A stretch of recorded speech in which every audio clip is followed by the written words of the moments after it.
Hello everyone, मैं स्वागत करती हूँ आप सभी लोगों का आपके अपने चैनल जीएस बाय शुभा में। तो कैसे हैं आप सभी लोग? मैं आशा करती हूँ आप सब लोग बहुत अच्छे होंगे, एकदम स्वस्थ होंगे।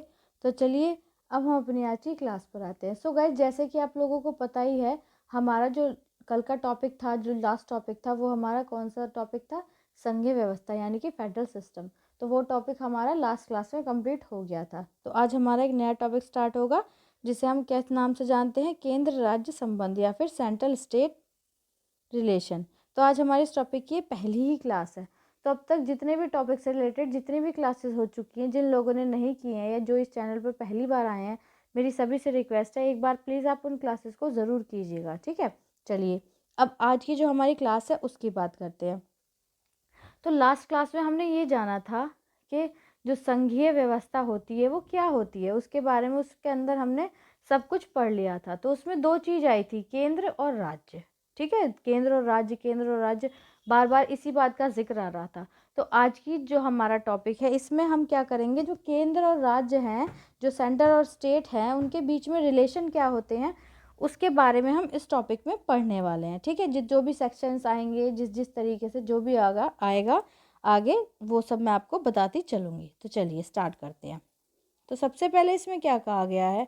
सबसे पहले इसमें कहा गया है कि भारत का संविधान अपने स्वरूप में संघीय तथा समस्त शक्तियाँ मतलब विधायिक शक्तियों की कार्यपालिका और वित्तीय केंद्र एवं राज्यों के मध्य विभाजित है। जो हमारा भारत का संविधान है वो अपने स्वरूप में जो उसकी संघीय और जो समस्त शक्तियां हैं उनको क्या है, विधायिका समस्त है, कौन सी?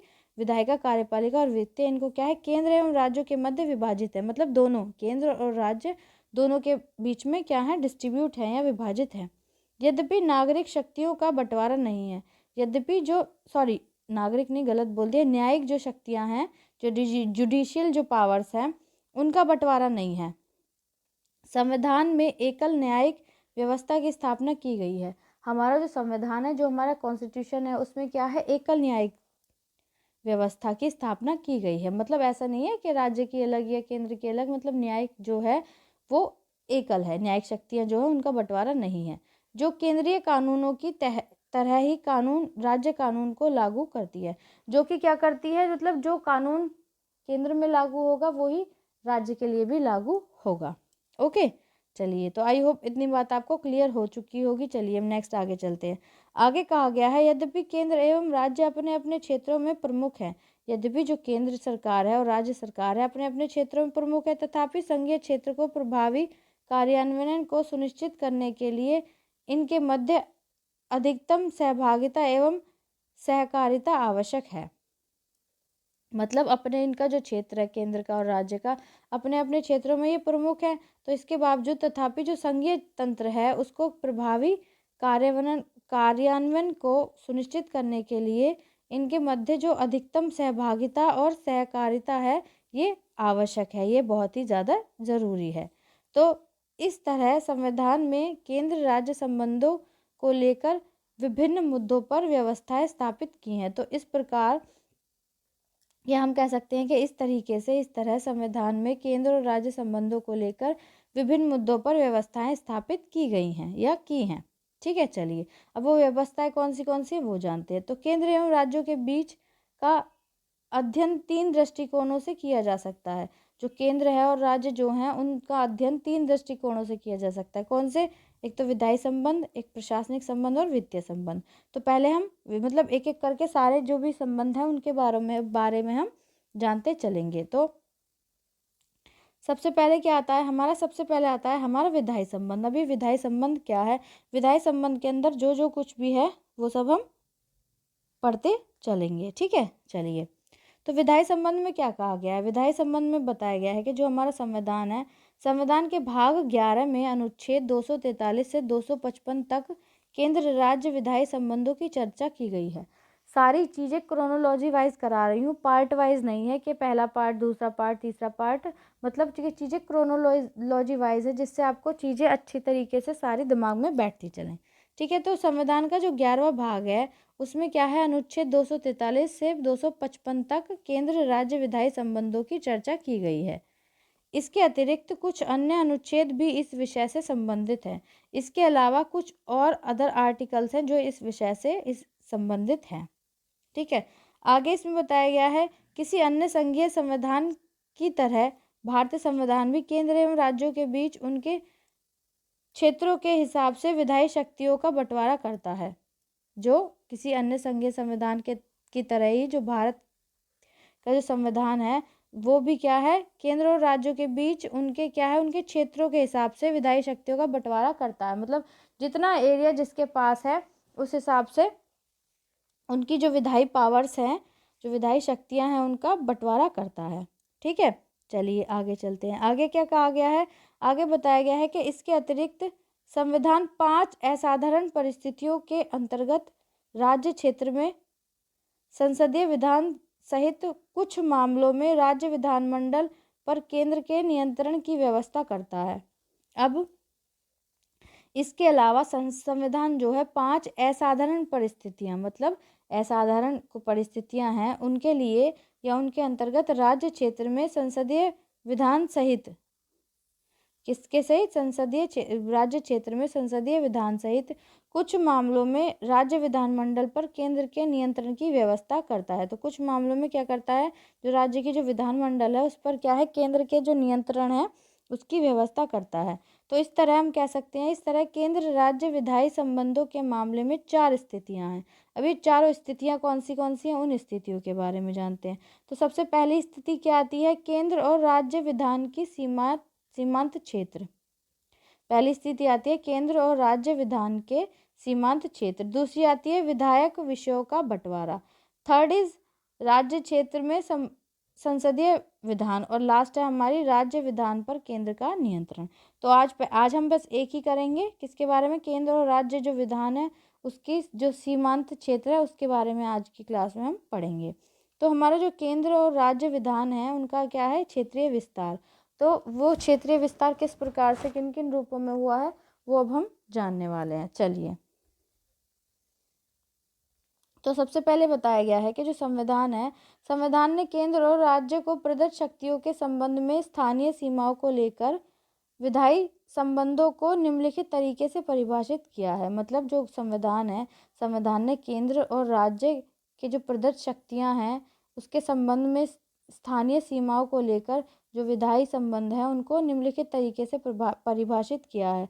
तो किस तरीके से डिफाइन किया है, किस तरीके से परिभाषित किया है वो जानते हैं। तो सबसे पहले क्या कहा गया है कि जो संसद है, संसद पूरे भारत या इसके किसी भी क्षेत्र के लिए कानून बना सकती है। जो हमारी पार्लियामेंट है, जो संसद है, वो पूरे भारत या भारत जो हमारा देश है उसके किसी भी क्षेत्र के लिए क्या कर सकती है, कानून बना सकती है। भारत क्षेत्र में राज्य शामिल हैं, जो भारत का क्षेत्र है उसमें सारे राज्य शामिल हैं। केंद्र शासित राज्य तथा किसी अन्य क्षेत्र को भारत के क्षेत्र में माना जाता है। जो यूनियन टेरिटरी होती हैं, यूटी जिसको हम बोलते हैं, तो केंद्र शासित राज्य या किसी अन्य क्षेत्र को क्या है, भारत के क्षेत्र में ही माना जाता है। मतलब जो यूनियन टेरिटरीज होती हैं वो भी भारत का ही क्षेत्र है। दूसरी अगली बात क्या है, अगर आगे बताया गया है कि जो राज्य विधानमंडल है पूरे राज्य या राज्य के किसी क्षेत्र के लिए कानून बना सकती है। अब जो राज्य की देखो, सेंट्रल हो गई, केंद्र हो गई, वो तो देश में किसी के लिए भी कानून बना सकती है,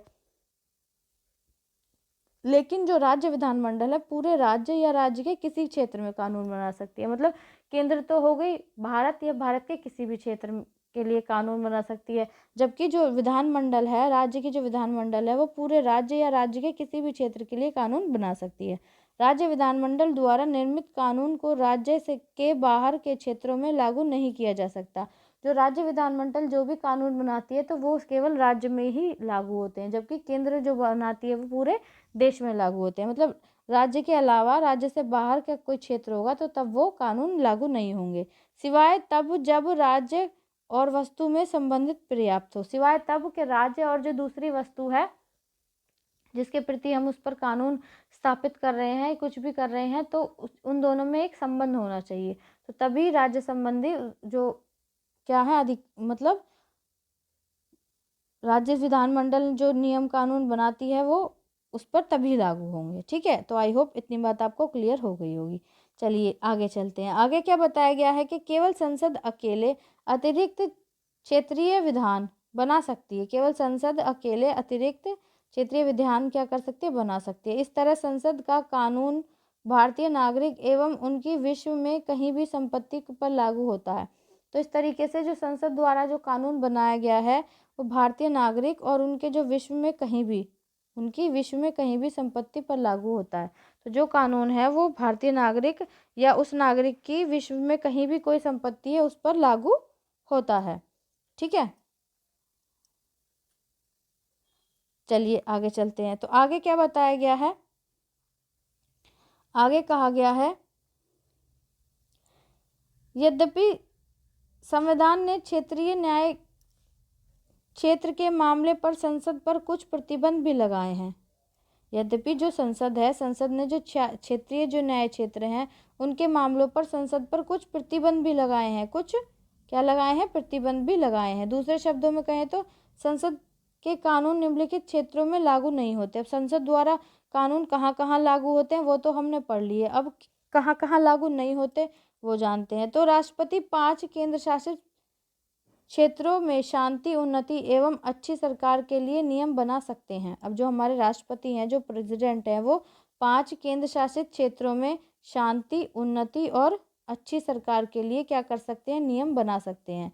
ये कौन से राज्य हैं या यूटी हैं, अंडमान एवं निकोबार द्वीप समूह, लक्षद्वीप, दादर एवं नागर हवेली, दमन एवं दीव और लद्दाख। तो इन पर जो भी कानून बनाएगा या कुछ भी, तो वो कौन करेगा, शांति, उन्नति और अच्छी सरकार के लिए वो कौन करेंगे, वो राष्ट्रपति करेंगे। ठीक है, तो हम कह सकते हैं कि इस प्रकार बनाए गए विनियम संसद के किसी अधिनियम के समान ही प्रयोज्य और प्रभावी होगा। तो इस प्रकार बनाए गए कोई भी विनियम संसद के किसी अधिनियम के समान ही प्रयोज्य होगा। मतलब इस तरीके का होगा जैसे कि संसद ने कोई अधिनियम बना दिया हो वो लागू होता है, तो राष्ट्रपति द्वारा भी ये उसी प्रकार से लागू होगा या प्रभावी होगा। ठीक है, चलिए नेक्स्ट क्या कहा गया है, इन संघ शासित प्रदेशों के संबंध में इसे संसद के किसी अधिनियम को निरस्त या संशोधित करने का भी अधिकार है। अब जो ये 5 संसाधित प्रदेश हैं, यूनियन टेरिटरी हैं, तो इसके संबंध में क्या है, राष्ट्रपति को जैसे संसद में कोई भी अधिनियम निरस्त कर देती है या फिर संशोधन कर देती है, उसमें अमेंडमेंट वगैरह कर देती है, तो राष्ट्रपति को भी इन 5 क्षेत्रों से संबंधित ये अधिकार प्राप्त हैं। ठीक है, चलिए नेक्स्ट आगे क्या आता है, आगे कहा गया है कि राज्यपाल को इस बात की शक्ति प्राप्त है कि वह संसद के किसी विधायक को सूचीबद्ध क्षेत्र में लागू न करे या इसमें कुछ विशेष संशोधन कर लागू करे। मतलब जो राज्यपाल है, जो गवर्नर है, इस बात की पावर है उनको कि वह जो संसद के किसी भी विधेयक को सूचीबद्ध क्षेत्र में लागू न करें। मतलब संसद का कोई भी क्या है, कोई भी विधेयक है तो उसको क्या ना करें, जो राज्यपाल हैं वो उसको सूचीबद्ध क्षेत्र में लागू ना करें या उसमें कुछ विशेष संशोधन कर लागू करें। यदि लागू करना भी है तो उसमें कुछ विशेष तरीके का कोई अमेंडमेंट करे, कोई संशोधन करे तभी उसको लागू करे। तो आगे है, असम का राज्यपाल संसद के किसी विधेयक को जनजातीय क्षेत्र में प्रयोज्य न कर या कुछ विशिष्ट परिवर्तनों के साथ लागू कर सकता है।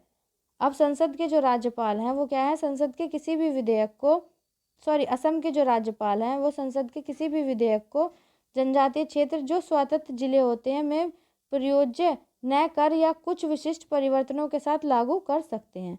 आगे है कि राष्ट्रपति को भी इस तरह की शक्ति जनजातीय क्षेत्र मेघालय, त्रिपुरा और मिजोरम के लिए प्राप्त है। इसी तरीके से जो राष्ट्रपति हैं उनको भी ये शक्तियाँ कौन से क्षेत्र के प्रति प्राप्त हैं, जो जनजातीय क्षेत्र हैं, मेघालय, त्रिपुरा, मिजोरम और क्या है, मेघालय, त्रिपुरा और मिजोरम। ठीक है, तो आज की क्लास इतनी ही रहने देते हैं, बाकी इसमें अभी और जो रह रहा है वो हम अपनी नेक्स्ट क्लास में कंप्लीट कर लेंगे। तो आज की क्लास आपको कैसी लगी है प्लीज़ आप कमेंट में ज़रूर बताइएगा। अगर अच्छी लगी है तो प्लीज़ क्लास को लाइक ज़रूर कीजिएगा और बच्चों तक भी शेयर कीजिएगा ताकि और लोग भी चैनल से जुड़ सकें और डिटेल में जीएस पढ़ सकें। अगर आप चैनल पर नए हैं, पहली बार आए हैं, तो प्लीज़ चैनल को सब्सक्राइब जरूर कीजिएगा और बेल आइकन को प्रेस कीजिएगा ताकि जब मैं वीडियो अपलोड करूं तो आप लोगों तक नोटिफिकेशन आ जाए और आप लोग अपनी पढ़ाई को कंटिन्यू कर सकें। ठीक है गाइस, तो आज के लिए इतना ही रखते हैं, अब मिलते हैं कल की क्लास में। तब तक के लिए थैंक यू वेरी मच।